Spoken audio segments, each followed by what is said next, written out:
Good afternoon and welcome. My name is Anime Uzumaki1118, and today it's a good episode to talk about, and I'm talking about Girlfriend, episode 2. Yes, it's time to do a review on Girlfriend. Now, as I said last week, we have gone through every year of a rom-com. Most commonly right now, the quintessential quadruplets and Rent-A-Girlfriend. And now we're in Girlfriend show. And I gotta say, the main character has gotta go down as one of the top 5 characters in a rom-com anime.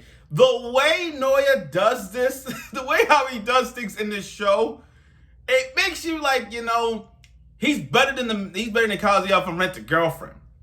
He's better than the other guy from Quintessential Quadruplets. This guy is legit better. He's better than them, and he's not even pulling punches out of nowhere. What I like about Naoya is that he is so freaking honest. He is so fucking honest that he doesn't want to cheat on them. He doesn't want to break people's hearts. Not like that guy in School Day. Not Makoto from School Day. He's a total asshole. But Naoya himself in Girlfriend proves that despite the girls he's having, he's don't want to break their hearts. And I gotta be honest. I just looking back on the first episode, it just hit me. He already got his harem built. Like, think about it. 2 girls, childhood friend, and the girl he likes, and then they living together under the same roof. And I'm like, this guy already built his harem just like that? Literally built like that, and it's not even a harem. Matter of fact, it don't even look like a harem. Shit, it's not even like that. But episode 2 kicked things right after the first episode. Like, literally everything that transpired in the first episode, we now get in the second episode. And there's some development going on here. And there's some moments that was like, oh my God, you want to laugh over and over and over again. It's like, they defining the definition of a rom-com, and that's what we getting in this episode. So without further ado, let's talk about it in this week's review of Girlfriend episode 2. Now, I like how opening starts off with Saki saying, "Well, I fell in love with Naoya, we became had that romantic background song, but then it's like." A drop when Nagisa comes in, he confessed to her, and they living together. And now this is where the whole Nagisa and Saki war comes in play. Now, like I said before, I didn't read Girlfriend. I haven't read it yet. If I knew who I liked before the anime was premiering, I would have told you why I like her. With Rent-A-Girlfriend, for example. With Rent-A-Girlfriend, I read the manga. Like, I read Rent-A-Girlfriend. And then when it came out on debut, when it was announced in the anime, I knew that I was waiting for Sumi to arrive. And it took 1 episode to prove why Sumi was best girl. Still to this day, Sumi is best girl. Now, looking at this, and I'm like, Nagisa and Saki, whose side am I on? Because this episode gave me what I want to know. So, Nagisa oh my God, what can I say about Nagisa? Cute blue eyes, the blue hair, she has a good figure, and she got boobs. Saki, on the other hand, I see why people like Saki, because of that feisty attitude, the long red hair, her jealous over Nagisa in terms of her weakness, and it kind of flopped, like she lost. But that's the thing about rom-com animes. It's always the girl. And this happens. Have you guys noticed this? I just noticed it just by watching this. It's like Nagisa and Saki, and I'm pretty sure other girls are gonna appear in this whole rom-com thing. Shino with the white hair, and then Rika with the yellow pigtail girl. But have you guys noticed that in a rom-com anime, it's the girls that have the pros, but they have their weakness. Take, like, again, Saki for example. Take Saki, for example. Saki has, she's more of the muscle of the rom-com. In the entire relationship that they're in, Saki is the muscle. She is absolutely the muscle. I mean, literally, pulling off the boobs. Sorry, showing off her physical traits.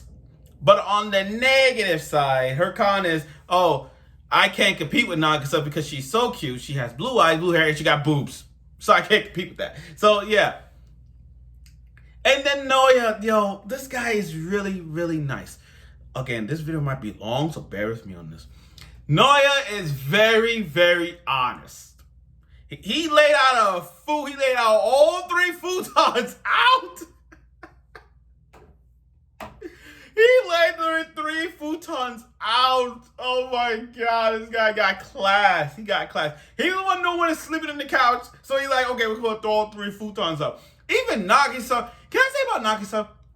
I forgot. Nagisa is okay with having a threesome. She's okay with this. And I'm like, oh my God.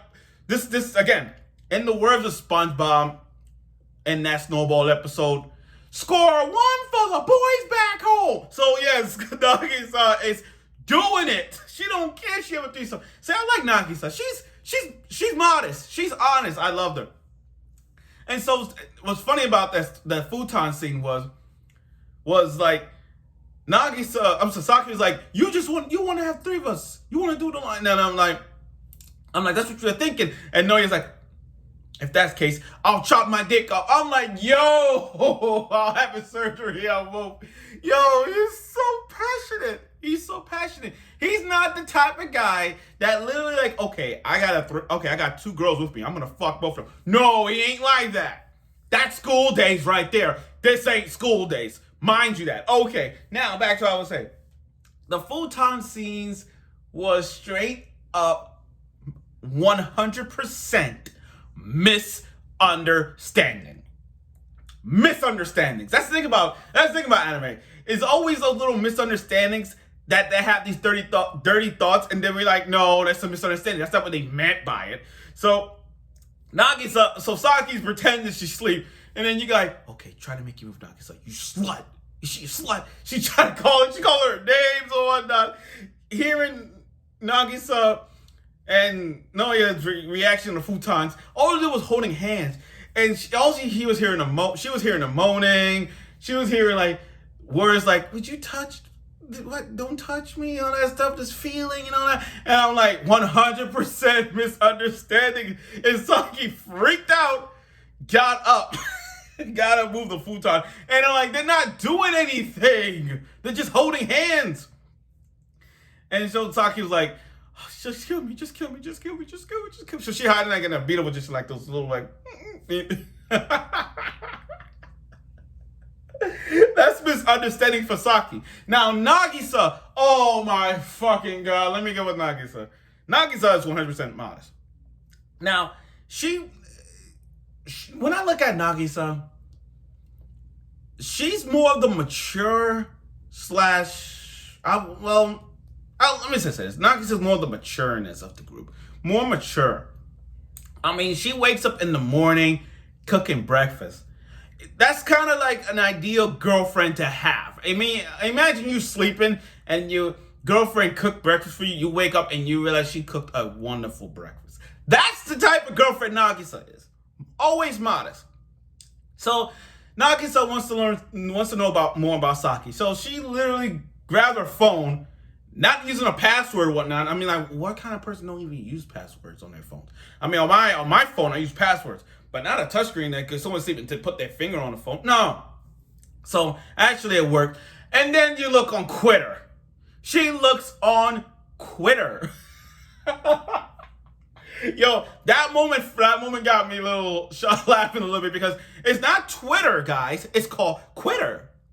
And she got her little, and I like how Saki got it. It says at Saki on Twitter. I'm not sure that's a real thing right now. If there was a real thing, I think it is at Saki. So if we can find it on Twitter, it's probably gonna be up there. Okay, now onto the scene. I love how she was looking up all the history so she could learn more and more about Saki. So, and she looked up all her search history and it's like, have you ever had sex? Where would you have sex? Everything that dealing with sex. That's it. Everything dealing with sex. Like, where would your first sex be? what position you were, what's the first position you do when you have sex. Anything sex related topic, she was flipping the fuck out. Every history. And then she go on her Twitter account and just mention all the sweets and stuff that she's into. And then find out what she was saying about Nagisa. And it was cute. So I'm happy. And then Naoya wakes up and saw her phone. Saki wakes up and literally like, he's like, why you have my phone? She was gonna, yo, Naoya. This is why I like Naoya. He's defending.